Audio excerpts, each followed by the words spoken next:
स्वागत है आपका हमारे चैनल जीएस स्टडी प्रो में। आज देखते हैं हम अपने पृथ्वी के बारे में कुछ महत्वपूर्ण सवाल। तो स्टार्ट करते हैं आज का हमारी पृथ्वी से रिलेटेड क्वेश्चन, अर्थ के बारे में क्वेश्चन। पहला क्वेश्चन है, पृथ्वी अपने अक्ष पर कितनी झुकी हुई है? आपको राइट आंसर पता होगा, 23.5 डिग्री। सौरमंडल का एकमात्र ग्रह जिस पर जीवन है, ऑब्वियसली ये पृथ्वी ही है। सौरमंडल के बड़े ग्रहों में पृथ्वी का स्थान कौन सा है? तो आप ये भी जानते होंगे। पांचवा, बहुत ही आसान सवाल का कलेक्शन है, बस आप अपने माइंड को एक बार फिर से टेस्ट ले लीजिए। अगला है, पृथ्वी का विषुवतीय व्यास जो है वो कितना है? वो 12,756 किलोमीटर, और इसी तरह इसका ध्रुवीय व्यास 12,714 किलोमीटर। अगला क्वेश्चन, पृथ्वी अपने अक्ष पर किस दिशा में घूमती है? तो वो पश्चिम से पूर्व, कल ही मैंने अपने वीडियो में बताया। अगला सवाल, पृथ्वी अपनी धुरी का चक्कर किस रफ्तार से और कितने समय में पूरा करती है? तो वो है 1610 किलोमीटर प्रति घंटे, और जो चाल है उसका वो है 23 घंटे 56 मिनट और 4 सेकंड लगभग। और इसी के साथ पृथ्वी की किस गति से दिन और रात होती है? तो वो है घूर्णन गति। और इसी से रिलेटेड फिर अगला सवाल है, पृथ्वी की किस गति से साल बनते हैं? तो वो है परिक्रमण। आप घूर्णन और परिक्रमण वाले टर्म को बहुत अच्छे से समझते होंगे। अगला सवाल है, सूर्य की परिक्रमा करने में पृथ्वी को कितना समय लगता है? वो लगता है 365 दिन 5 घंटे 48 मिनट 46 सेकंड, लगभग 365 दिन 6 घंटे। इसी के साथ फिर 10वां क्वेश्चन है, पृथ्वी को सूर्य की एक परिक्रमा करने में कितने वक्त का लगे वक्त को क्या कहते हैं? उसको कहते हैं सौर वर्षा। और प्रत्येक सौर वर्षा या कैलेंडर वर्ष में कितना समय बढ़ जाता है? तो वो 6 घंटे का समय बढ़ जाता है। ठीक है। अगला है, आकार और बनावट की दृष्टि से पृथ्वी किस ग्रह के समान है? तो वो है शुक्र ग्रह के समान। पृथ्वी को नीला ग्रह क्यों कहा जाता है? ऑब्वियसली आप इस क्वेश्चन का आंसर जानते होंगे, क्योंकि यहाँ पानी ही पानी है। अगला सवाल है हमारा 14वां नंबर का, सूर्य के बाद पृथ्वी का सबसे निकटतम तारा वो है, आप जानते होंगे, प्रॉक्सिमा सेंचुरी को। अगला सवाल है, पृथ्वी का एकमात्र उपग्रह, जी हाँ, इसको कौन नहीं जानता है, चांद तारे से लाऊंगा मैं तेरे लिए सिंगार तोड़ के। चंद्रमा की सतह और उसकी आंतरिक स्थिति का अध्ययन करने वाला विज्ञान को क्या कहा जाता है? ये एक अच्छा सवाल है, इसको कहा जाता है सेलेनोलॉजी। चंद्रमा पर धूल के मैदान को क्या कहते हैं? यस, बहुत ही अच्छा सवाल, शांति सागर। धूल के मैदान को शांति सागर। अगला सवाल है, जीवाश्म ग्रह किसे कहा जाता है? तो वो भी चंद्रमा को ही कहा जाता है। चंद्रमा किसकी रोशनी से चमकता है? ऑब्वियसली एक ही तो है, हमारे सूर्य देवता सूर्य। समुद्र से उठने वाले ज्वार भाटे की वजह क्या है? तो वो भी है अपेक्षित सूर्य एवं चंद्रमा की शक्तियों का अनुपात जो है वो 11:5 होता है। इसी की वजह से ज्वार और भाटे हो जाते हैं। चंद्रमा पर पाए जाने वाले चट्टानों में किस धातु की मात्रा सबसे अधिक होती है? वहाँ की चट्टानों में अच्छा किस धातु की प्रचुर मात्रा होती होगी? तो वो है टाइटेनियम की। ठीक है। अगला सवाल है, पृथ्वी से चंद्रमा का कितना प्रतिशत भाग दिखाई देता है? अगर आप पृथ्वी पे हो और चंद्रमा को देखना चाहें तो मात्र आपको 57% भाग ही दिखाई पड़ेंगे। चंद्रमा धरती की परिक्रमा एवं घूर्णन कितने दिनों में करता है? तो ये भी करते हैं लगभग 28 दिन में, यानी 27 दिन 8 घंटे में। चंद्रमा का सबसे ऊंचा पर्वत कौन सा है?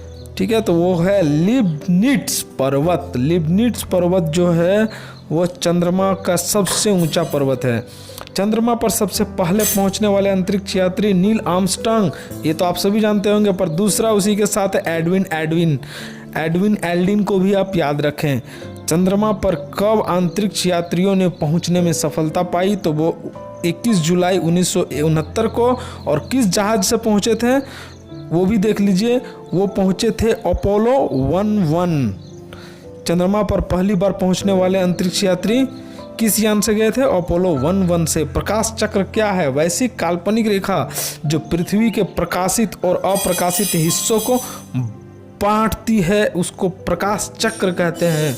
बहुत ही उम्दा सवाल था। ये प्रकाश चक्र क्या है? ठीक है, अगला सवाल है पृथ्वी के परिभ्रमण की दिशा क्या है? जी हाँ, पृथ्वी की परिभ्रमण की दिशा भी पश्चिम से पूर्व ही है। सवाल वही दोहराया गया है। जिस कक्षा में पृथ्वी सूर्य की परिक्रमा करती है उसे क्या कहते हैं? आप जानते होंगे, वो दीर्घवृत्ताकार होती है। एप्साइड रेखा क्या है? बहुत ही अच्छा सवाल, आप इसका डेफिनेशन जान लीजिए। एप्साइड रेखा होती है उपसौरिक एवं अपसौरिक को मिलाने वाली काल्पनिक रेखा। सूर्य के केंद्र बिंदु से गुजरती है, उसे एप्साइड रेखा कहते हैं। अच्छा, ये उपसौरिक और अपसौरिक क्या है जान लेते हैं अगले दोनों सवालों में। उपसौरिक रेखा 3 जनवरी को सूर्य और पृथ्वी के बीच की दूरी जो कम हो जाती है उसी को उपसौरिक कहते हैं। और अपसौरिक होता है जुलाई को पृथ्वी से, जो पृथ्वी है वो सूर्य से कुछ दूरी पर चला जाता है, जिसको अपसौरिक कहते हैं। ठीक है, तो इन्हीं रेखाओं को मिलाने वाली जो काल्पनिक रेखा होती है जो पृथ्वी के केंद्र से होकर गुजरती है उसी को सूर्य का केंद्र बिंदु भी कहा जाता है। अगला है अक्षांश क्या है? यह ग्लोब पर पश्चिम से पूरब की ओर खींची गई काल्पनिक रेखा है जिसको अंश में प्रदर्शित किया जाता है। किस रेखा को शून्य अंश की स्थिति माना जाता है? ऑब्वियसली आप जानते होंगे विषुवत रेखा, विषुवत रेखा आप जानते ही होंगे। अगला सवाल है देशांतर क्या है? यह ग्लोब पर उत्तर से दक्षिण, देशांतर होगा उत्तर से दक्षिण खींची जाने वाली काल्पनिक रेखा, और बताऊंगा बाद में। अगला सवाल है किसी स्थान का समय ज्ञात किन रेखाओं के आधार पर किया जाता है? ऑब्वियसली देशांतर रेखाओं का। अगला सवाल, 2 देशांतर रेखाओं के मध्य की दूरी कितनी होती है, या फिर उसकी दूरी को क्या कहते हैं? उसकी दूरी जो होती है वो गोरे कहलाती है। सूर्य ग्रहण क्या है? जी हाँ, आप जान लो सूर्य ग्रहण इंडिया में क्या होता है, इंडिया में नहीं पूरा वर्ल्ड में क्या होता है, एक्चुअली यूनिवर्स में क्या होता है। जब कभी दिन के समय सूर्य तथा पृथ्वी के बीच चंद्रमा आ जाता है तो सूर्य की चमक जो है वह चंद्रमा की सतह पर दिखाई नहीं देती है, इसी को सूर्य ग्रहण कहते हैं। और पूर्ण सूर्य ग्रहण कब लग सकता है? तो पूर्ण सूर्य ग्रहण अमावस्या के दिन में लगता है और चंद्र ग्रहण जो है वो रात में लगेगा पूर्णिमा का।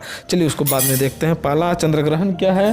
चंद्र ग्रहण है जब सूर्य और चंद्रमा के बीच पृथ्वी आ जाए तो सूर्य जो है वो पूरी तरह से रोशनी जो अपने चंद्रमा पर नहीं बिखेर पाती है, जिसको चंद्र ग्रहण कहते हैं।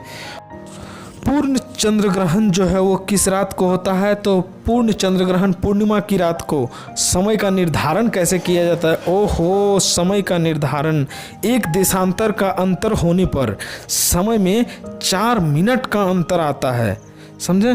तो इसी तरह से आप देखेंगे कि चूंकि पृथ्वी जो है वो पश्चिम से पूरब की ओर घूमती है, तो इसलिए जो पूरब से पश्चिम की ओर अगर आप जाएंगे, पूरब की ओर अगर आप बढ़ रहे हैं, पूरब की अगर आप बढ़ते हैं तो प्रत्येक देशांतर पर 4 मिनट बढ़ जाएगा, और अगर आप पश्चिम की ओर बढ़ते हैं तो प्रत्येक देशांतर पर 4 मिनट घट जाएगा। इसी तरह से समय का निर्धारण किया जाता है। और अगला और अंतिम सवाल है हमारा, अंतर्राष्ट्रीय तिथि रेखा क्या है? 180 डिग्री देशांतर रेखा, इसी को अंतर्राष्ट्रीय तिथि रेखा कहा जाता है। तो वीडियो आपको कैसा लगा कमेंट सेक्शन में लिखना ना भूलिए, और अभी तक अगर मेरे आप चैनल को सब्सक्राइब नहीं किए तो चैनल को सब्सक्राइब करके शेयर जरूर करें। धन्यवाद।